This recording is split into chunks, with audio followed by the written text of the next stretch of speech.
Kami beri waktu sebelumnya lagi, silakan.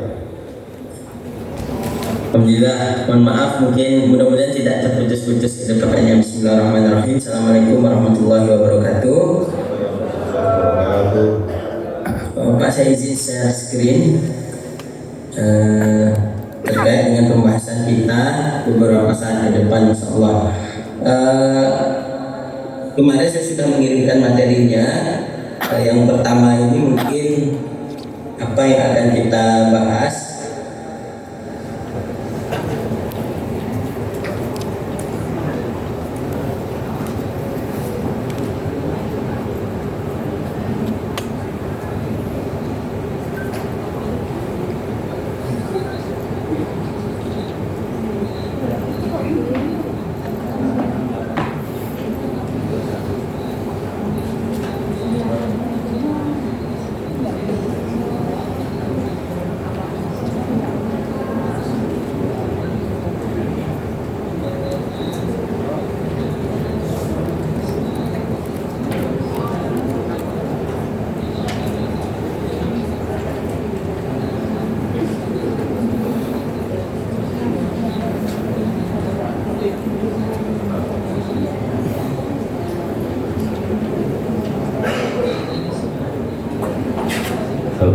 Mohon maaf Pak Aris, ini ada kendala suara.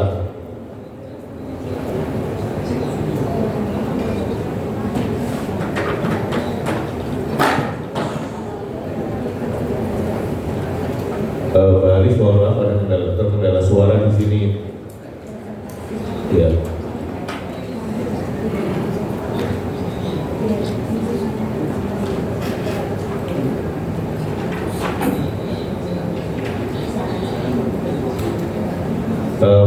Halo Pak Aris.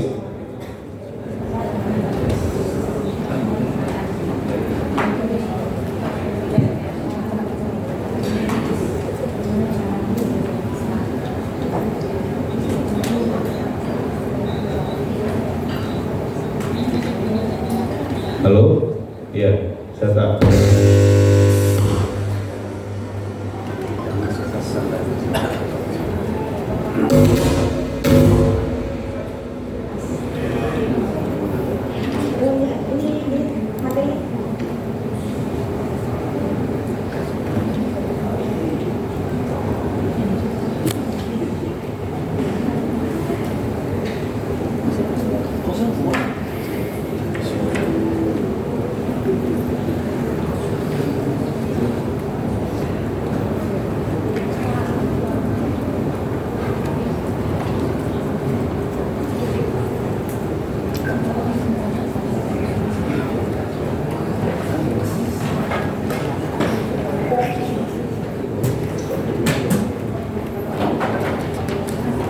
Pak Arif bisa dengar saya? Pak Arif Mansuri? Ya, ini baru bisa Pak. Oh. Saya kira koneksi saya yang putus ternyata enggak, masih jalan. Iya, lancar ya.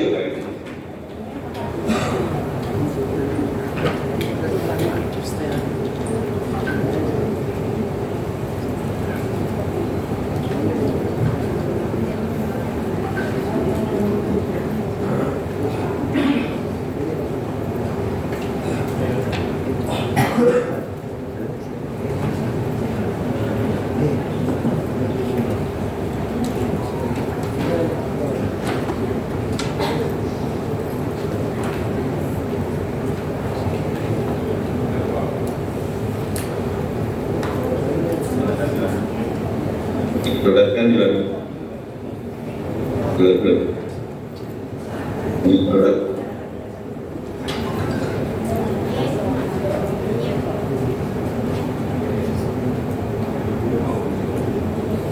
Bisa kita lanjut saya, Pak? Iya, sudah. Masih terus. Baik, oke. Lanjutkan share ini, share screen.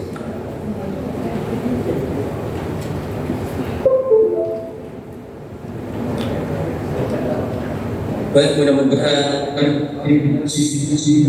file yang saya share kalau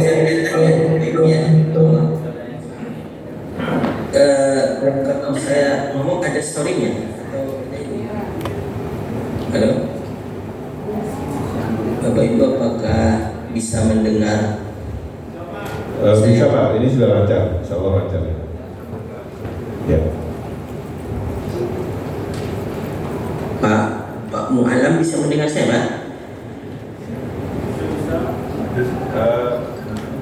Iya Pak, bisa Pak, lancar Pak ini Pak, silakan Pak. Oh, tampilan sudah ini ya? Sudah, iya. Ya. Maaf.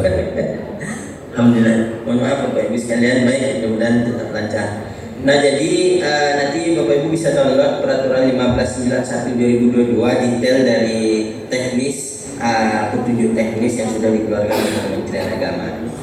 Lalu Merpati ini sebenarnya apa? Merpati ini Merdeka Belajar Perguruan Tinggi Keislaman.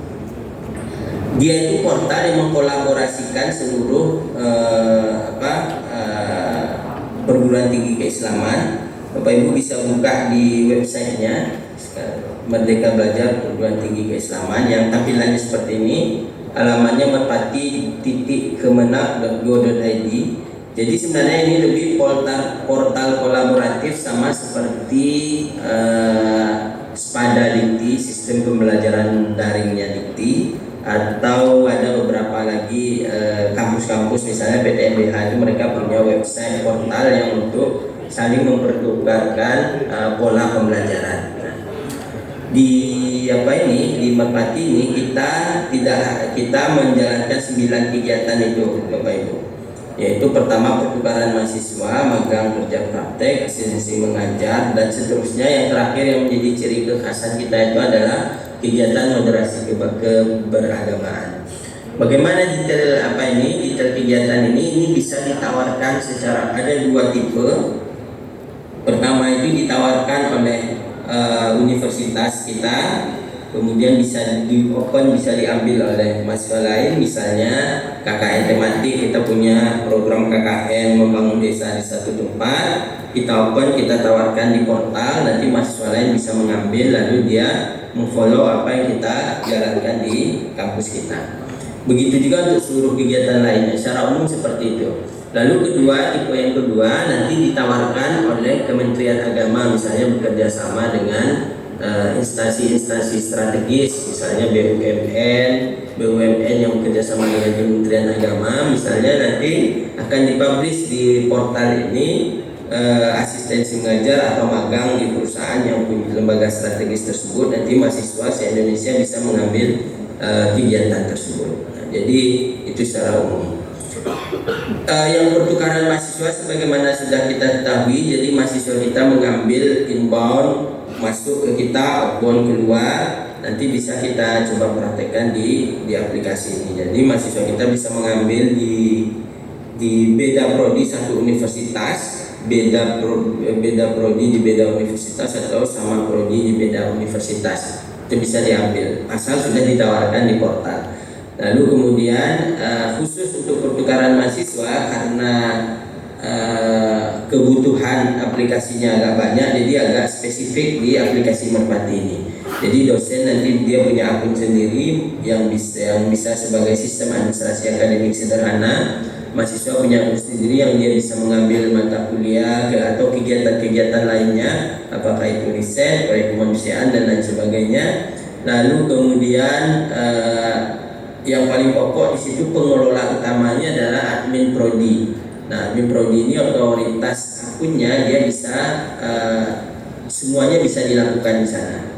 Lalu secara bertahap, jika nanti pimpinan fakultas ingin melihat progres dari pelaksanaan MBKM di bawah unit kerjanya, nanti bisa juga ada akun khusus untuk admin fakultas. Lalu kemudian ada akun khusus untuk admin universitas, ada akun khusus untuk pimpinan perguruan tinggi. Di situ bisa sebagai dashboard utama untuk melihat secara umum kinerja pencapaian IKU terkait dengan MBKM ini. Nah, tentu di level kementerian ada juga akun untuk melihat itu. Baik. Nah, pertukaran mahasiswa ini yang paling urgent kita siapkan adalah bagaimana kita bisa menampilkan capaian pembelajaran. Kalau bisa kurikulum kita sudah berbasis OBE, Outcome Based Education. Jadi kalau bisa disetarakan sehingga nanti proses rekognisinya itu bisa dengan mudah kita lakukan. Jika tidak, seperti pengalaman 2-3 tahun ini di beberapa PT KIN, itu proses rekognisi nilainya mereka langsung saja karena di portal ini nilai yang dimasukkan sengaja kita berikan nilai angka. Jadi nanti nilai angka tersebut bisa langsung dikonversi ke nilai huruf agar bisa dipindahkan atau dimasukkan ke siakat masing-masing universitas. Nah, jika sudah berbasis OBE, misalnya prodi ingin lebih ketat untuk melakukan proses rekognisi, berarti nanti ada nilai angka tersebut bisa disesuaikan dengan pencapaian persentase yang sudah ada di kurikulum atau CPL yang sudah dibuat oleh kampus kita maupun kampus penyelenggara. Lalu kemudian yang secara umum yang bisa di-highlight dari pertukaran mahasiswa itu, jadi umumnya problemnya beberapa kampus itu adalah proses rekognisi. Kalau proses pendaftaran dan segala macam tinggal di-allow di aplikasi, tetapi proses rekognisinya. Lalu kemudian yang berikutnya isunya adalah sinkronisasi dengan PDDT. Nah, ini yang perlu dipastikan di masing-masing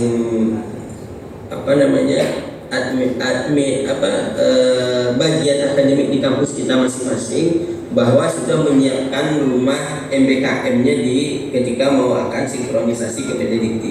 Kemarin memang sempat kita pertimbangkan bagaimana kalau Merpati saja otomatis melakukan sinkronisasi. Bisa kita lakukan, kita sudah membuatkan API-nya, tetapi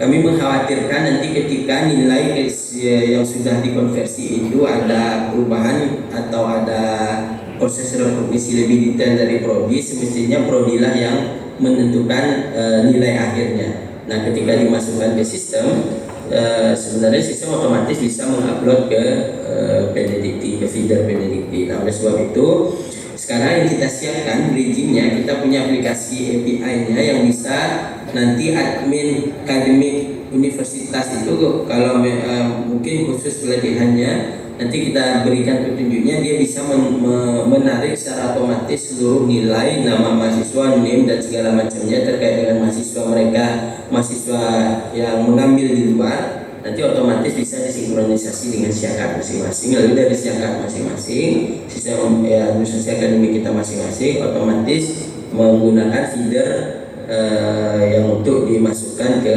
data PDDT. Nah, ini dua isu itu sebenarnya di pertukaran mahasiswa.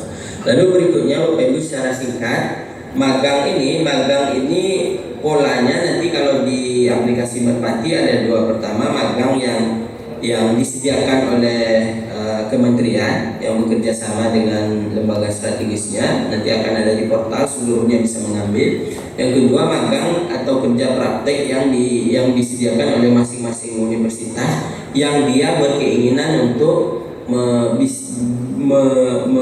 digunakan oleh mahasiswa lain yang berada di universitas di luar universitasnya. Misalnya prodi Teknik Informatika UIN Bandung, dia punya program magang atau kerja praktek di satu perusahaan, dia juga ingin mahasiswa dari universitas lain bisa mengambil itu, berarti dia nanti akan tawarkan di Merpati sehingga bisa diambil oleh mahasiswa tersebut. Nah, yang perlu kita siapkan adalah karena magang ini dia berbeda dengan permata pertukaran mahasiswa, kan mata kuliahnya sudah ada ekstra SKS masing-masing mata kuliah. Jadi sesuai aturan dari atau SOP dari MBKM, ketika mahasiswa keluar selama 1 semester minimal harus 20 SKS. Nah, isu di magang dan 9 dan 8 kegiatan lainnya adalah bagaimana merekognisi 20 SKS-nya. Polanya ada 3 Bapak Ibu sekalian kalau kita bicara di akademik. Pertama itu dia terstruktur, kedua itu bebas, ketiga itu mix antara dua ini. Nah, yang terstruktur itu ketika dia magang, sebagai ilustrasinya misalnya mahasiswa kita magang di PT Semen Padang, lalu selama magang itu harus minimal dinilai 20 SKS. Kalau dia 20 SKS-nya kita ambil pola terstruktur, berarti kita ambilkan mata kuliah yang ada di kurikulum, mana yang kira-kira sesuai dengan apa yang dia lakukan di program magang itu, mata kuliah itu nanti yang akan kita include-kan di 20 SKS-nya. Jadi itu yang terstruktur harus diambilkan dari kurikulum. Nah, yang bebas itu kita mendefinisikan kerjanya di sana, misalnya leadershipnya 3 SKS, laporannya 4 SKS, dan misalnya dia megang mesin industri, misalnya praktikum mesin industri 3 SKS misalnya. Nah, jadi semuanya harus totalnya 20 SKS. Jadi di bagian kurikulum challenge-nya nanti adalah tantangannya bagaimana kita ketika kita melakukan refreshment kurikulum, bukan mengganti ya, refreshment kurikulum itu rekomposisi kurikulum menempatkan di agar dia itu suitable dengan pola-pola MBKM. Nah, mudah-mudahan pemateri terkait kurikulum nanti bisa memetakan beberapa contoh kurikulumnya. Nah, sebagai ilustrasi awal, saya ingin ini untuk bekal ini saja dari bagi penyusun kurikulum. Nah, misalnya ini contoh saja Bapak. Nah, ada tipenya 1 sampai 4 itu kita wajib, yang tidak akan 1 sampai 4 itu mahasiswa kita stay di tempat kita, dia tidak keluar, dia tidak mengikuti MBKM. Artinya ini adalah mata kuliah pokok keahlian yang menjadi akar dari kesarjanaannya, apakah sarjana psikologi, sarjana teknik, atau sarjana keguruan dan segala macamnya. Nah, semester 5 ke atas itulah dibuka ruang, karena di MBKM itu 60 SKS itu mahasiswa berhak mengambil program atau pola Merdeka Belajar ini. 60 SKS jatahnya dibuat. Kalau mereka tidak mengambil, karena sifatnya ini kan di peraturan itu mahasiswa punya hak mengambil, jadi tidak wajib. Kalau mahasiswanya ingin stay di kampus saja, saya di kampus saja menyelesaikan sampai semester 8 seluruh teori atau semester 7 misalnya, tidak apa-apa mahasiswa memilih itu. Tapi kalau dia punya hak untuk ambil di luar, jadi kewajiban kita untuk memfasilitasinya. Ini contohnya saja. Jadi kita lakukan restrukturisasi kurikulum. Misalnya dari 144 itu yang wajib, yang tidak bisa, yang kita jadi stay di kita tetapkan nanti. Nah, sisanya misalnya ada yang istilahnya, ini contohnya kebetulan saya ambilkan dari pendidikan fisika, yang mayor fisika itu ada 84 SKS. Ini dia tidak bisa ambil kemana-mana nih, harus ngambil di kita misalnya. Nah, sisanya 60 lagi sehingga totalnya 144 bisa dia dimasukkan ke kegiatan minor kampus merdeka, atau dia pertukaran mahasiswa dan lain sebagainya.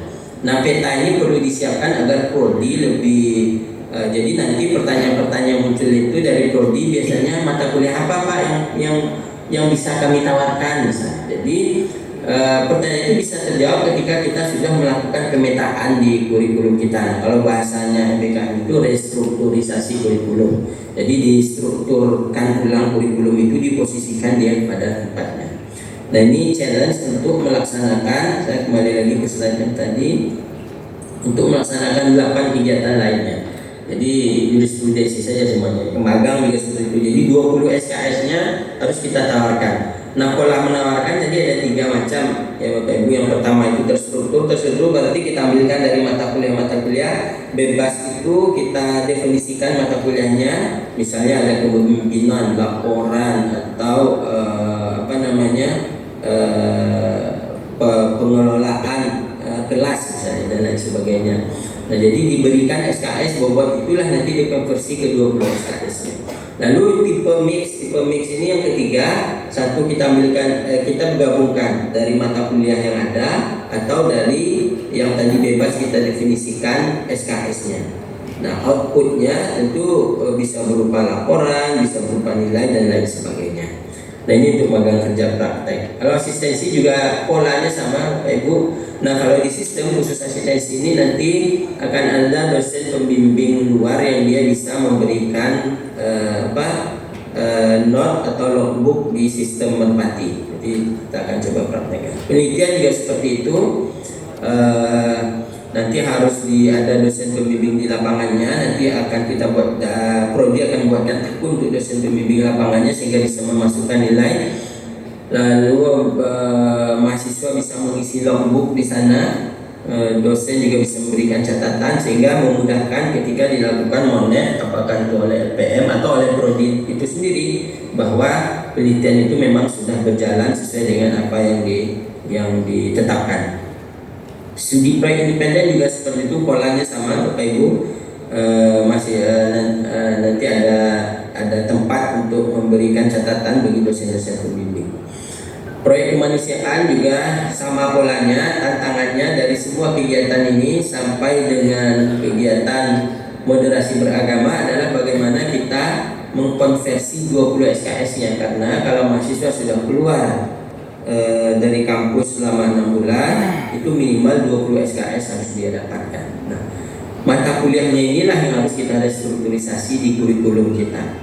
Nah, bagian mana yang sehingga nanti pertanyaan-pertanyaan, apa 60 SKS itu kan lebih dari 60% dari mata kuliahnya kalau diambil peluang. Lalu ada juga pertanyaan, apakah misalnya mahasiswa teknik informatika itu bisa mengambil mata kuliah seni rupa, atau mahasiswa biologi itu mengambil mata kuliah di fakultas kedokteran. Pertanyaannya kan nanti bebas nih katanya kan, kalau dibatasi kan tidak merdeka lagi kan? Isunya kan begitu. Nah, yang menjadi pembatas Bapak Ibu adalah output dari prodi. Kan prodi itu kita punya misalnya capaian output prodi itu misalnya menjadi sarjana teknik yang seperti apa, atau dia di prodi kimia di Tarbiyah itu salah satu dari capaian output dari prodinya itu adalah menjadi pengajar yang memiliki kemampuan mengajar secara online dan pemrograman pembelajaran secara online misalnya.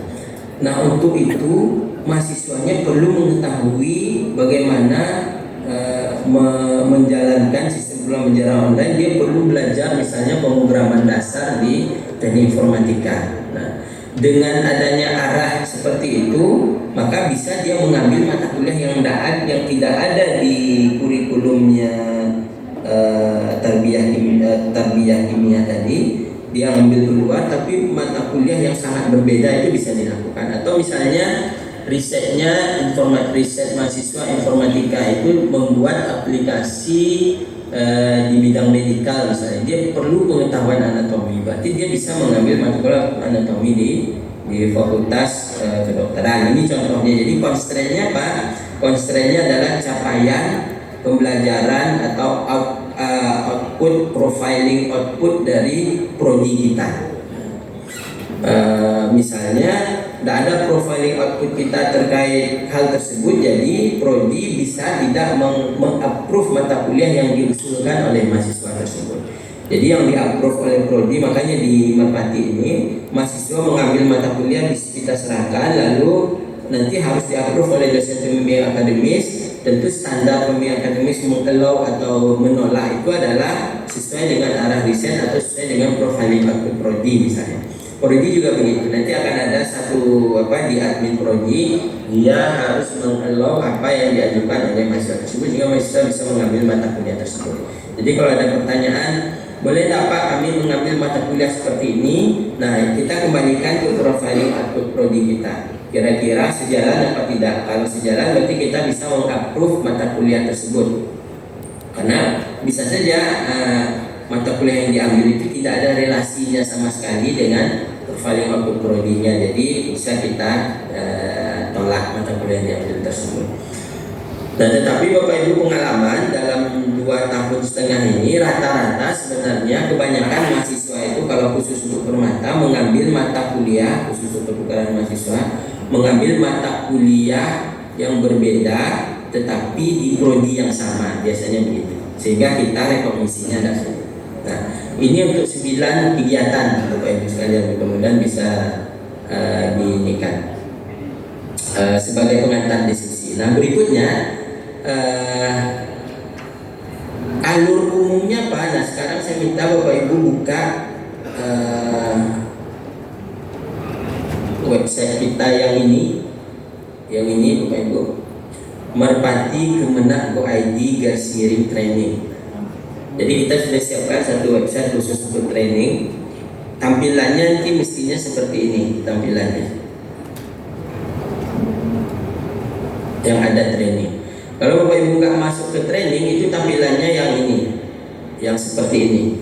Nah kalau tampilan seperti ini kita belum ganggu karena sudah sedang on demand, karena sudah banyak mahasiswa sedang proses di semester sekarang ini, ganjil yang sekarang. Karena menurut tanggal akademis masih berjalan ini yang MBKM yang semester ganjil sekarang. Jadi yang kita ubah-ubah nanti yang training ini saja. Jadi jangan lupa pakai training ini. Linknya apa? Linknya merpati.kemenak.go.id /training. Nah, oke, silakan dibuka. Mudah-mudahan sudah bisa tampil yang seperti ini. Nah, sebelum kita masuk ke dalam, saya nanti akan berikan akun untuk training. Sebelum kita masuk ke dalam, saya ingin menggambarkan dulu alur umumnya ketika kita ingin menjalankan program BKM di Merpati ini. Jadi Bapak Ibu sekalian, akun di Merpati itu nanti yang paling banyak berinteraksi itu adalah akun admin prodi, karena hampir seluruh fasilitas itu di admin prodi, sampai ke nilai pun di admin prodi. Oleh sebab itu akun ini disarankan kalau ada petugas khusus bagus sekali, kalau enggak berarti kaprodinya yang memegang akun ini. Jadi alur pertama, sebagai nanti kita akan dapat akun sebagai admin prodi, yang kita lakukan adalah menginputkan kurikulum kita atau mata kuliah yang sudah ready, yang kita bisa tawarkan ke seluruh universitas Indonesia di MBK di Merpati ini. Nah, kita masukkan kurikulum. Setelah itu apa yang kita lakukan? Kita buatkan akun untuk dosen-dosen kita, dosen yang sudah ready juga mengajar di mata kuliah yang kita tawarkan. Nah, jadi kalau dosen itu akunnya dibuatkan oleh admin prodi, tapi kalau akun mahasiswa mereka bisa melakukan sign up secara mandiri. Tampilannya seperti ini. Kalau mahasiswa, nanti kalau ada yang bertanya, mahasiswa itu bisa melakukan registrasi di sini, di website tadi Merpati.go.id training, atau yang aslinya juga hampir sama ini, karena khusus database ini kita pisahkan. Kalau kita coba-coba jadi tidak mengganggu database yang sebenarnya. Mahasiswa registrasi di akun mahasiswa, lalu dia mengisi ini semua, mengisi yang tanda bintang wajib-wajib, dia pilih perguruan tingginya. Kalau perguruan tinggi kita sudah punya akun, otomatis nanti akan muncul. Memilih fakultasnya tentu fakultas perguruan tinggi yang sudah kita daftarkan. Nah ini IAI ini belum ada, dicontoh dulu IAIN Bangka Belitung. Dia sudah mendaftarkan banyak fakultas, dipilih lalu dimasukkan prodinya. Nah setelah diajukan prodi, ini statusnya mahasiswa nanti akan menunggu Bapak Ibu, menunggu di-approve oleh admin prodi. Nanti kita akan coba sama-sama bagaimana meng-approve akun mahasiswa. Nah itu alur yang pertama, kita buatkan, kita inputkan kurikulum kita, lalu kemudian kita buatkan akun dosen, karena nama mata kuliah itu harus attach dengan dosen pengajarnya. Lalu yang kedua, jika mahasiswa belum punya akun, dia bisa sign up mandiri, nanti diverifikasi oleh operator prodi. Nah jika sudah di-approve oleh operator prodi, mahasiswa nanti akan menerima email notifikasi dari emailnya kementerian. Email kementerian itu merpati.diktis. Nah ini seperti ini, nanti akan ada reportnya ke kita. Setiap akun yang mendaftar nanti akan dibalas secara otomatis oleh email ini bahwa akunnya sudah sudah dibuat. Nah jika ini sudah selesai, mahasiswa bisa login dan dia di situ bisa melihat, bisa mengisi KNS atau mata kuliah yang bisa diambil. Nah perlu diperhatikan, proses ini persis dengan proses siakat kita yang kita bahas sekarang ini. Dulu proses pengambilan mata kuliah. Jadi mata kuliah itu bisa diambil berdasarkan waktu yang sudah ditetapkan. Nah, misalnya nanti seperti yang semester lalu nanti akan diumumkan kalender akademiknya. Jika mahasiswa misalnya tampilan ini saya besarkan dulu. Nanti akan ada masa input mata kuliah. Jadi misalnya di tanggal itu kita akan mengopen untuk penginputan mata kuliah, lalu pendaftaran mata kuliah. Jadi mengisi KRS-nya nanti kalau di luar tanggal yang ditetapkan mahasiswa tidak bisa lagi mengisi KRS. Kenapa kita agak ketat di sini? Karena pengalaman setiap universitas itu disparitas memulai awal semesternya itu berbeda. Yang paling cepat itu yang kami temukan itu salah satunya misalnya ya UIN Raden Fatah itu sangat cepat sekali. Awal Agustus itu dia sudah mulai perkuliahan. Tapi ada juga kampus lain baru mulai perkuliahan itu di pertengahan September. Nah, ini menjadi kesulitan kalau mahasiswa yang mengisi KRS-nya itu lebih lambat, padahal di sini sudah mulai kuliah. Nanti ini kesulitannya di sana. Oleh sebab itu kita tetapkan saja kemarin tanggal-tanggal pentingnya. Jadi kita cukup diatur oleh tanggal-tanggal. Nah, di luar tanggal-tanggal ditetapkan mahasiswa nanti tidak bisa mengambil mata kuliah lagi. Itu tahap berikut secara umum tahapannya. Nah, lalu ketika mahasiswa sudah login, dia bisa mengambil berbagai kegiatan. Apakah permata mata kuliahnya diambil, apakah magang kalau ada yang ditawarkan oleh kampus atau kementerian, dia bisa mengambil itu. Nah, khusus untuk magang dan lain sebagainya, nanti akan ada mekanisme tambahan terkait dengan syarat-syarat MOU dan lain sebagainya. Lalu kemudian berikutnya ketika mahasiswa sudah mengambil, kita sudah sampai ke tahapan ketujuh ini. Dosen pembimbing akademik melakukan verifikasi. Jadi berdasarkan sebelumnya ketika versi 1 Merpati ini dirilis, itu tidak perlu ada approval dari dosen pembimbing akademik, tetapi banyak usulan dari kampus-kampus itu sangat perlu karena arah riset dan arah mengambil mata kuliah itu kan dipahami oleh dosen pembimbing. Jadi perlu di-approve oleh dosen pembimbing akademik. Jadi kita tambahkan satu alurnya itu di poin 7 ini, dosen pembimbing akademik harus meng-approve dulu. Setelah di-approve oleh dosen pembimbing akademik, baru bisa di-approve oleh prodi untuk mereka bisa mengambil mata kuliah di universitas yang dia inginkan tersebut. Lalu berikutnya ketika di-approve oleh dosen pembimbing, ketua prodi atau operator prodi menyetujui meng-approve, lalu akan masuk secara otomatis ke KRS mahasiswa. Jadi mahasiswa sudah bisa melihat dia mengambil magang mata kuliah dan segala macam nanti muncul. Lalu kemudian dosen prodi mahasiswa melakukan cek persetujuan KRS. Setelah itu jika sudah diuji semua, sudah di-approve oleh prodi pengirim, lalu prodi penerima juga harus meng-approve mahasiswa itu masuk ke prodi dia.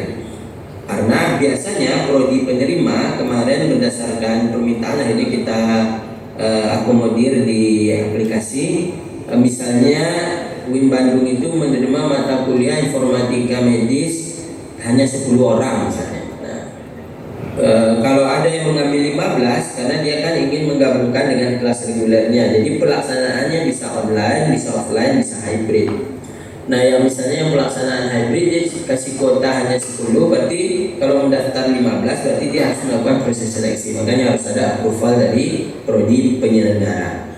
Lalu ketika sudah di-approve oleh prodi penyelenggara, itu proses perkuliahan bisa dilakukan. Jadi nanti di KRS-nya mahasiswa itu akan ada kontak dosennya. Dosen bisa membuat seperti inilah, seperti e-learning sederhana. Dosen bisa memantau, melakukan proses perkuliahan, proses komunikasi dilakukan di situ. Jika dilakukan full online, kalau offline kan bisa langsung masuk ke kelas reguler di prodi penyelenggara. Lalu kemudian dosen bisa setelah proses pembelajaran selesai, dosen menginput nilainya, absensinya, logbook dan segala macamnya. Setelah itu selesai, nanti nilai yang otomatis dimasukkan oleh dosen bisa langsung dilihat oleh mahasiswa, lalu berikutnya tinggal dikonversi oleh program studi. Ya, dan mahasiswa bisa cek di portal Merpati ini melalui KRS dan mahasiswa bisa nge-print secara otomatis. Baik, ini alur umumnya Bapak Ibu. Nah sekarang coba sama-sama kita indikan. Silahkan dibuka, lalu ini akun-akunnya bisa. Jadi akun panduan dosen ini nanti untuk dosen, panduan mahasiswa untuk mahasiswa, passwordnya sama akun panduan 23. Kalau ingin buka dulu silakan Bapak Ibu. Ini sengaja saya attachkan dulu ke salah satu universitas, ke salah satu UIN yang datanya hanya data fake, nanti kita hapus lagi. Jadi boleh Bapak Ibu coba isikan data masing-masing. Jadi silakan masuk ke yang training ini, yang tampilannya seperti ini Bapak Ibu. Nah, kembali dulu. Yang tampilannya seperti ini, merpati.kemenag.go.id training. Nah, ini seperti ini. Lalu kalau ingin coba login dulu pakai akun yang ini. Kalau untuk melihat bagaimana sih tampilannya akun dosen, ini nama akunnya panduan dosen, passwordnya akun panduan 23. Kalau admin prodi seperti apa, admin fakultas seperti apa, admin universitas seperti apa, di sini ada akunnya. Sini ada akunnya. Kalau ujian universitas juga ada akunnya. Untuk mencoba-coba melihat silakan Bapak Ibu. Nah sekarang kita mulai dari apa yang kita lakukan di prodi. Baik, coba kita sama-sama buka Bapak Ibu. Nah, kalau kita admin prodi, apa yang awal perlu kita lakukan, silakan kita login pakai tadi user dan password yang tadi, atau ini saya nggak bisa tampil double ya. Oh bisa kayaknya, coba biar enggak lupa passwordnya. Nah ini, coba Bapak Ibu login dengan akun panduan prodi dulu. Yang ketiga ini di copy ke user, ke nama usernya. Ini tadi diambilnya dari login, klik login tadi ya. Lalu isikan password akun panduan 23 di password. Nah harusnya tampilannya seperti ini ketika login. Nah tidak bisa. Harusnya tampilannya seperti ini Bapak.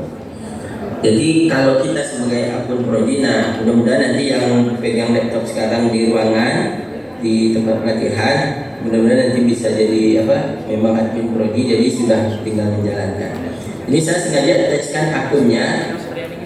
Jadi nanti Bapak Ibu yang membuatkan akun kita nanti ada nanti mestinya secara resmi Kopertais itu akan diberikan akun administrator sendiri oleh kementerian. Jadi akun Kopertais inilah nanti yang akan membuatkan universitas, yang akan mendaftarkan akun universitasnya. Kira-kira begitu.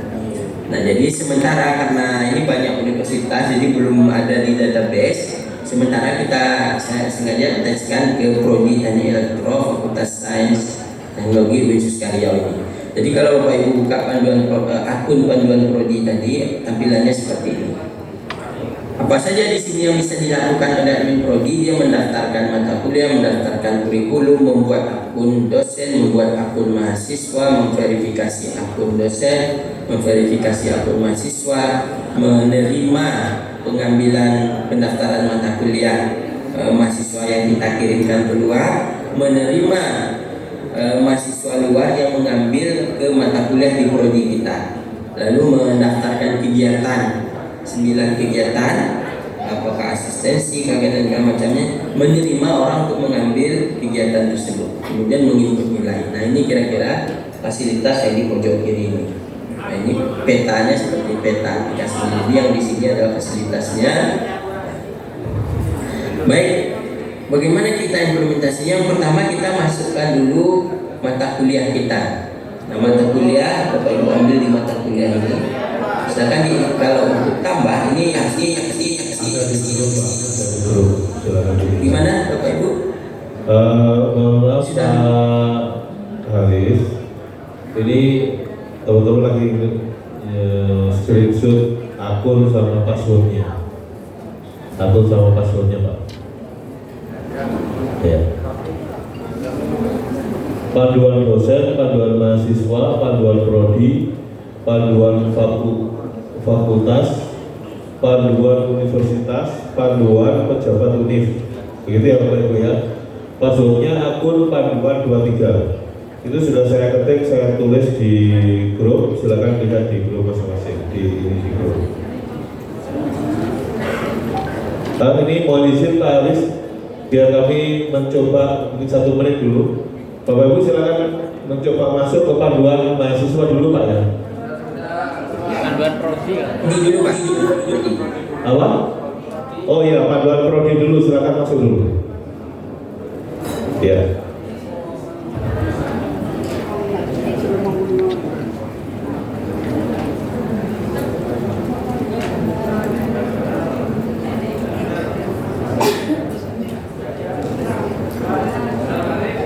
Sudah? Ya. Oke? Oh, tidak bisa. Oh, tidak bisa Pak, mohon maaf.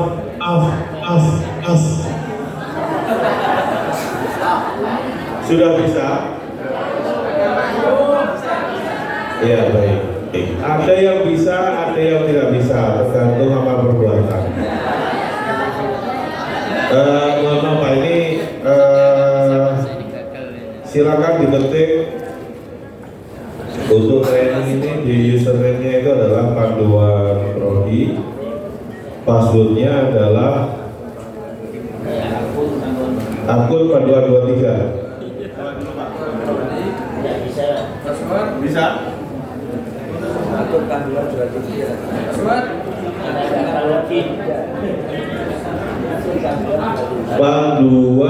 Akun panduan 23 passwordnya. Oh ya, ini Anda nggak login. Di sini tertulis Anda gagal login sebanyak 3 kali, tunggu 5 menit lalu dapat melakukan login. 5 menit Pak lagunya. Coba Bapak Ibu yang sudah bisa angkat tangan. Oke. Bisa saya percepat waktunya 5 menit. Iya.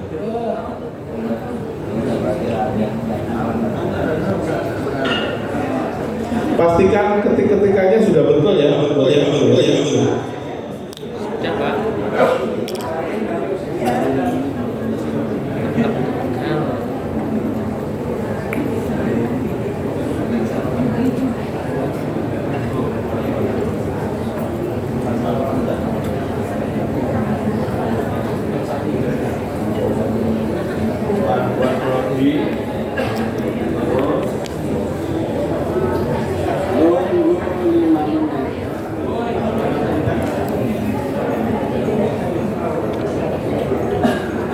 Panduan prodi terus akun panduan 23. Sudah bisa Pak?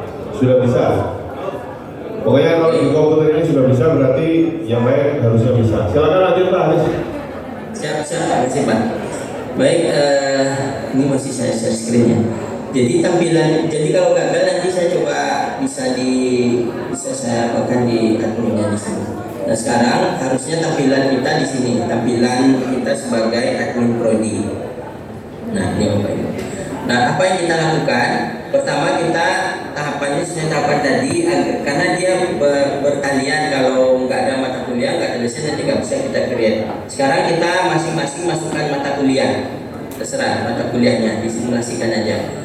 Caranya diklik mata kuliah, lalu tambah, ada tombol biru tambah sini Bapak Ibu.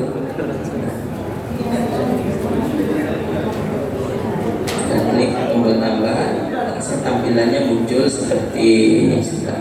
Ini harusnya muncul seperti ini. Kode mata kuliah itu apa? Kode mata kuliah yang akan kita masukkan, nama mata kuliahnya, kurikulumnya, semester berapa, lalu SKS-nya berapa. Biasanya sih semester 4 ke atas yang ditawarkan. Silakan ditambah kode mata kuliah. Kode mata kuliahnya mungkin 000 gitu saja karena itu latihan. Boleh dibuat dummy aja, masing-masing berbeda boleh. Jadi nanti kita cek kalau sudah berhasil, kita cek di list mata kuliah apakah sudah masuk atau belum. Lalu kemudian deskripsinya, deskripsi ini penting karena mahasiswa kan kalau ingin mengambil mata kuliahnya, dia perlu mengetahui mata kuliah ini sesuai nggak dengan ini kita. Lalu kalau ada prasyarat akan dimasukkan, lalu di-upload CPL, CPMK atau RPS-nya dalam format PDF maksimal ukurannya 8 MB.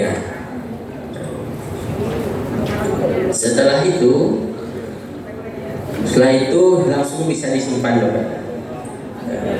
Kalau sudah disimpan, nanti kita cek di daftar mata kuliah apakah sudah masuk mata kuliah yang sudah kita tentukan tadi atau belum. Saya sarankan masing-masing kita mata kuliahnya berbeda aja ya, agar nanti kita bisa praktekkan mengattachkan ke nama-nama dosen yang berbeda juga. Ini belum ada yang berhasil nampaknya, belum masuk nama mata kuliah. Oh sudah nih. Asalnya mata kuliahnya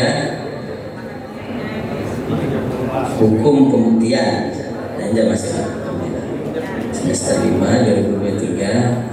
Kalau prodi ini nanti otomatis terisi ya Bapak Ibu, ini sesuai dengan prodi kita nanti di akunnya masing-masing. Ini karena tadi saya teskan ke teknik elektro makanya muncul otomatis. Baik, ini sudah berhasil, abangnya berhasil. Nah kalau sudah berhasil Bapak Ibu, berikutnya kita contohkan satu mata kuliah saja dulu, nanti bisa setelah pulang nanti akun ini halaman training ini masih akan kami aktifkan terus agar Bapak Ibu bisa berlatih mengutak-atik terserah masukin data, karena ini tidak mempengaruhi database di Merpati sebenarnya. Jadi akan kita open terus yang akun training ini. Baik, saya asumsikan kita rata-rata sudah bisa membuat mata kuliah, misalnya ini pesantren trainer dan lain sebagainya. Nah berikutnya, agar mata kuliah ini terdaftar di Kuridi database kurikulum, mata kuliah ini harus kita attachkan ke nama dosennya. Nah oleh sebab itu, kalau kita belum ada nama dosen, saya minta semuanya kita membuat akun dosen. Akan Bapak Ibu membuat akun dosen di mana? Di sini di pengguna. Silakan Bapak Ibu klik pengguna. Nah, lalu tambah, masukkan nama usernya, misalnya dosennya namanya siapa, Bapak Ibu masukkan passwordnya, password sementara, nanti dosen tersebut bisa merubah, misalnya dosen passwordnya 1234566. Lalu kemudian level aksesnya apa dia? Level aksesnya adalah dosen. Kita klik yang dosen di sini, level aksesnya. Nah ini otomatis keluar informasinya karena kita sebagai prodi. Lalu jangan lupa dipindahkan tombol yang ini menjadi boleh akses. Kalau masih statusnya begini, akun ini belum aktif. Jadi kita pindahkan agar dia bisa akses. Jadi Bapak Ibu misalnya akun admin prodi nanti suatu saat mana tahu menemukan ada anomali di akun dosen ini, kok tiba-tiba aneh nilainya tidak sesuai, ini bisa diinaktifkan dulu sehingga dia tidak merusak sistem. Jadi tombol ini nanti kita gunakan sehingga akun itu bisa kita suspend. Berikutnya jangan lupa isi nomor identitas. Nomor identitas ini bisa diisi NIK atau NIK atau segala macamnya, dan nama ini nama dosennya. Yang wajib diisi yang bintang. Email, nomor HP. Nah kalau kami sarankan nomor HP dosen ini dimasukkan. Kalau untuk yang sebenarnya nanti ya dimasukkan, karena otomatis ini nanti kalau mahasiswa mengambil mata kuliahnya dosen ini, otomatis nomor HP-nya akan muncul di KRS mahasiswa tersebut kalau dia butuh bertanya dan segala macamnya melalui grup WA atau Telegramnya. Nah ini Bapak Ibu, jika sudah diisi semua data silahkan disimpan, lalu kita cek di pengguna sudah tambah belum nih. Alhamdulillah sudah banyak tambah nama dosen ini. Nah, ya silakan dicoba dulu Bapak Ibu. Jadi masing-masing kita sudah punya satu mata kuliah, sudah punya satu dosen, kira-kira begitu. Sudah punya satu mata kuliah, sudah punya satu dosen. Nah Pertanyaan berikutnya, Pak, kalau banyak masih dosen kami masa dibuatkan satu-satu? Nah, bisa tidak dibuatkan secara otomatis bersama? Bisa Bapak Ibu. Jadi ini kan kita manual satu-satu masukin nama dosen usernya. Nah kalau kita misalnya punya 15 dosen, daripada kita masukkan satu-satu namanya, kita bisa menggunakan fasilitas import dosen ini. Begitu juga untuk mahasiswa. Misalnya mahasiswa kita misalnya seperti 2 semester terakhir itu yang paling banyak itu UIN Banten. UIN Banten itu dia karena mahasiswanya sign up susah sendiri-sendiri, akhirnya dibuatkan secara otomatis oleh prodinya, bisa dilakukan. Nah misalnya dosen kita 15, kita klik import dosen, lalu kita unduh file Excelnya, nanti file Excel ini misalnya udah muncul di pojok ini, kita buka file Excel ini. Nah, tampilannya seperti ini. Bapak Ibu tidak usah tambah tab yang lain, Bapak Ibu hanya isi yang bagian ininya aja. Nah, misalnya username 1 A B C, misalnya diisi ya. Kemudian nomor identitasnya kalau ingin diisi juga bisa diisi. Yang wajib-wajib diisi A misalnya 1 2 3. Dan setelah diisi, di save, misalnya setelah di save, ini file tadi, file yang kita sudah isi data itu di upload di sini Bapak Ibu, di upload di kolom yang ini, di klik telusuri. Tadi kita simpannya di mana? Misalnya kita ambil filenya, file import dosen, nama filenya juga tidak apa diubah, lalu diunggah bagian bawah ini. Nah jika sudah selesai diunggah, berarti otomatis nanti nama pengguna dosen di sini akan muncul. Nah, ini untuk kasus kalau kita ingin memasukkan secara bersamaan beberapa akun ke dalam akun dosen. Untuk mahasiswa juga begitu. Pakai import juga, di download dulu Excelnya, nanti diisikan file Excelnya, baru diunggah di sini. Nah ini tahapan untuk pembuatan akun. Baik, ini sekedar tambahan saja. Kalau hanya 1 2 pakai yang tambah ini. Jadi kita masukkan manual nama dosennya. Lalu berikutnya asumsinya ini masing-masing kita sudah punya satu mata kuliah tadi, satu daftar mata kuliah, lalu satu dosen. Nah berikutnya agar mata kuliah ini bisa ditawarkan, misalnya tadi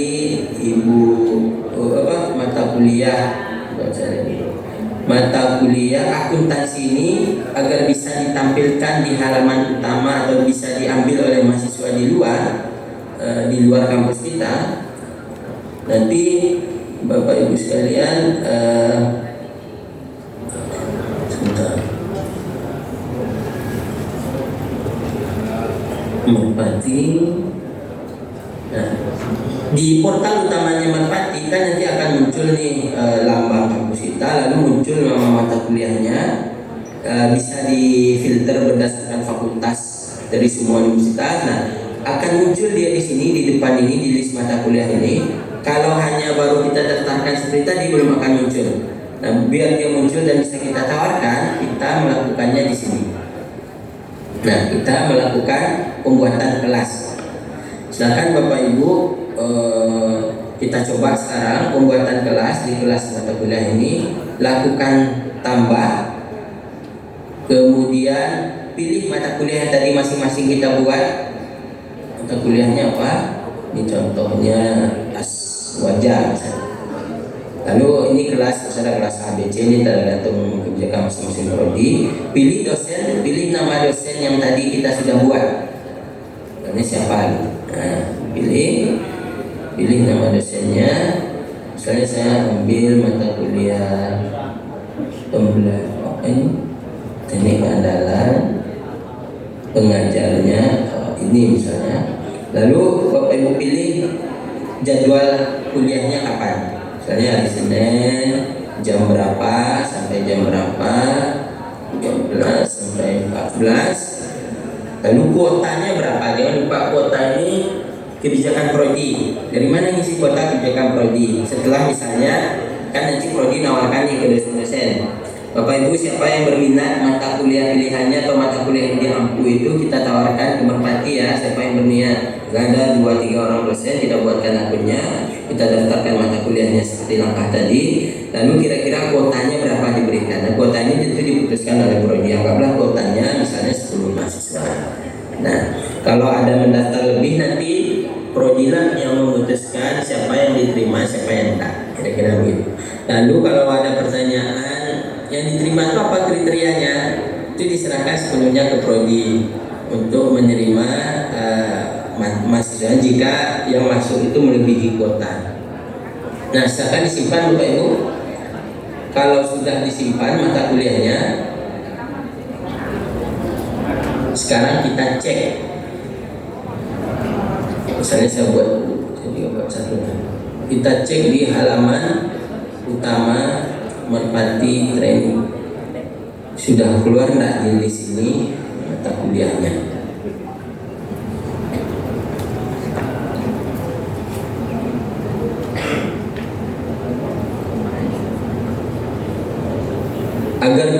Karena sekarang kita aktifkan dia semester ganjil, jadi nanti semesternya diisi semester ganjil dulu ya Bapak Ibu, ketika membuat mata kuliahnya, membuat kelas. Jadi masukkan semester ganjil karena sekarang yang aktif di sistem ini semester ganjil. Nah, ini sudah misalnya Ibu dosen atas nama Zeti Hukum Keluarga Islam, sudah dibuat mata kuliahnya, harusnya muncul di sini. Tadi nama mata kuliah Ibu Hukum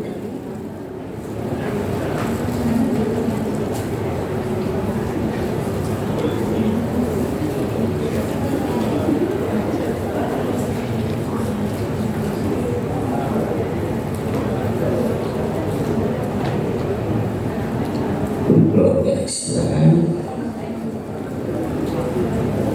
Oh, karena ini banyak entry-nya.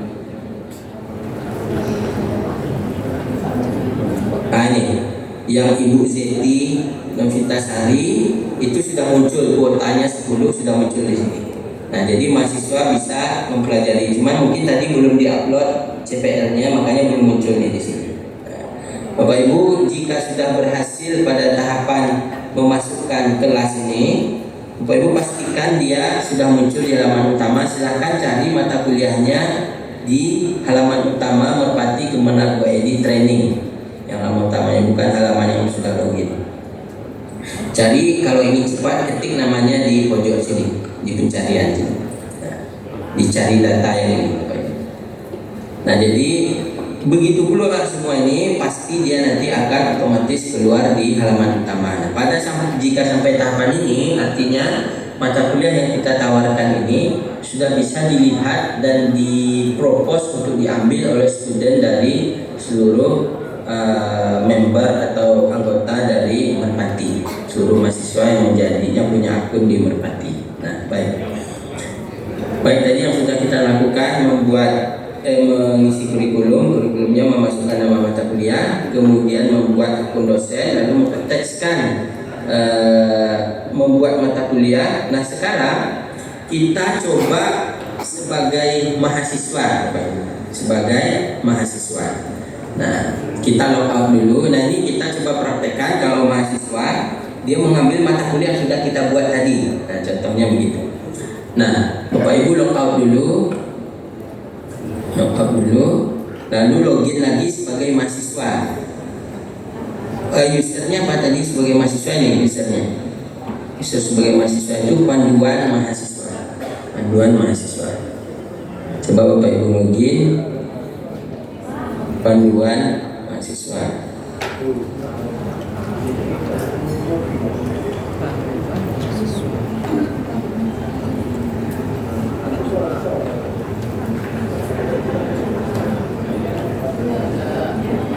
Login sebagai panduan mahasiswa.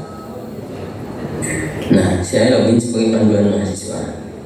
Harusnya tampilannya seperti ini.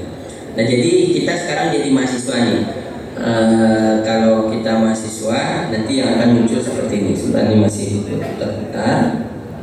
Nah, silakan kalau gagal, mudah-mudahan tidak ada yang gagal. Coba saya cek dulu ada yang gagal login.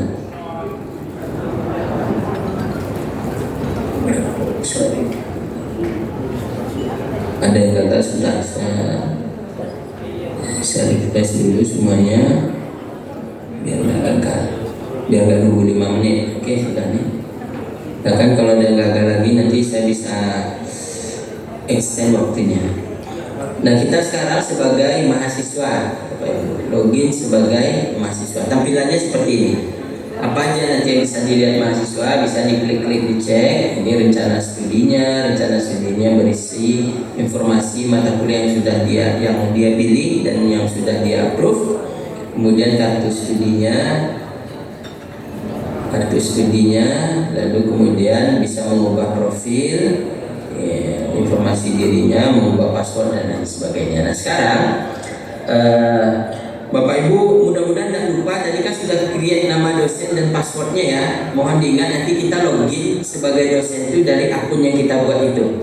Nah, mudah-mudahan masih ingat tadi kan ketika kita sebagai admin. Jadi kita ini sekarang menjalankan jadi 5 personality berarti. Nanti pertama kita jadi admin, anggaplah sudah login, sudah selesai. Sekarang kita jadi mahasiswa dulu dengan akun panduan mahasiswa ini.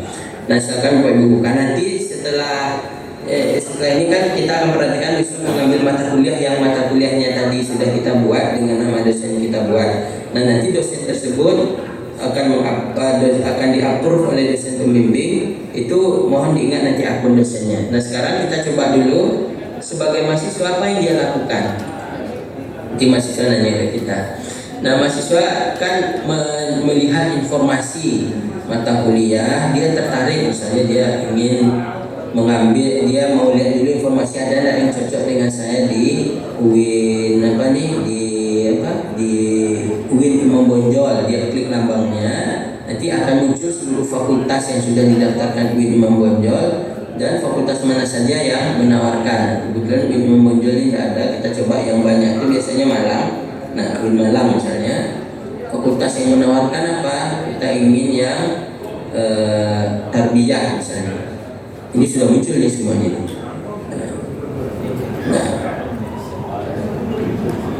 Nah, misalnya tarbiyah UIN Malang, kita sebagai mahasiswa tertarik mengambil mata kuliah translation ini contohnya ya.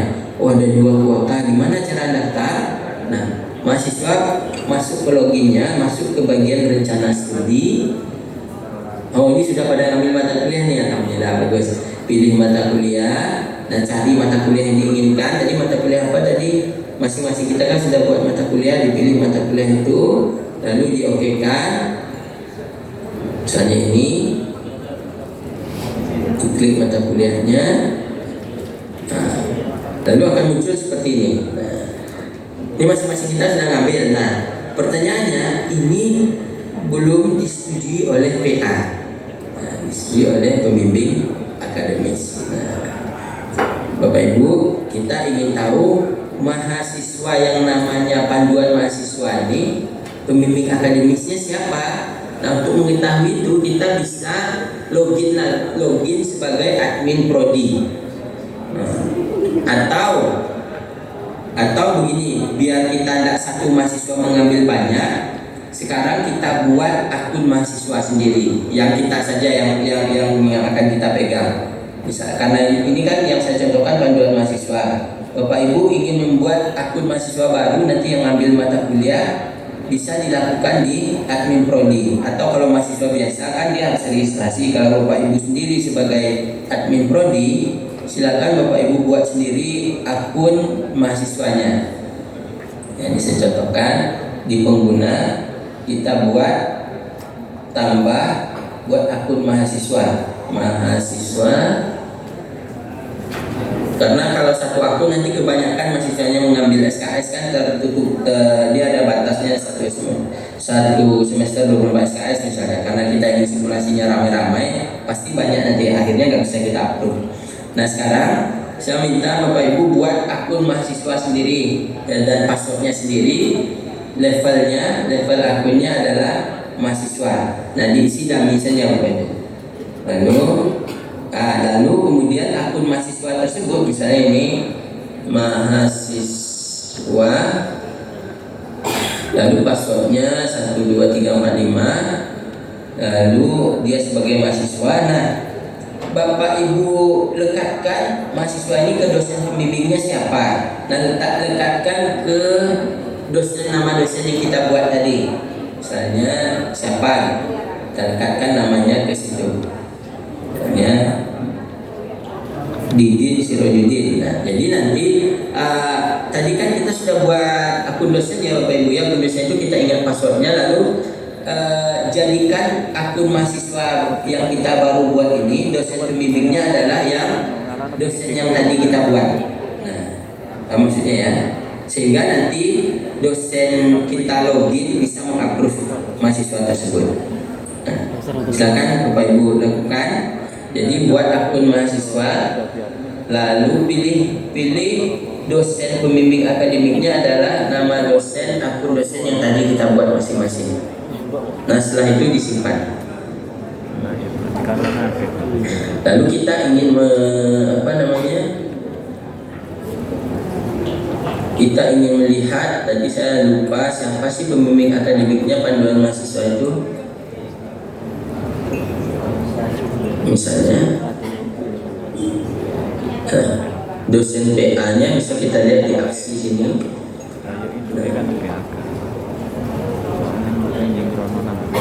Nah, ternyata PA-nya namanya panduan dosen. Oke, sip. Jadi Bapak Ibu karena satu mahasiswa dia maksimal maksimal 24 SKS, jadi saya tadi lupa di awal, mohon masing-masing kita buat akun mahasiswa sendiri, akun mahasiswa. Nah, setelah dibuat akun mahasiswanya, attachkan akun mahasiswa yang baru tersebut ke nama dosen yang sebagai pembimbing akademiknya, nama dosen yang tadi kita buat. Baik, ada kendala Bapak Ibu atau bisa kita next ya. Nah, sekarang kita sebentar Pak. jadi nama mahasiswa tadi gimana Pak? Cara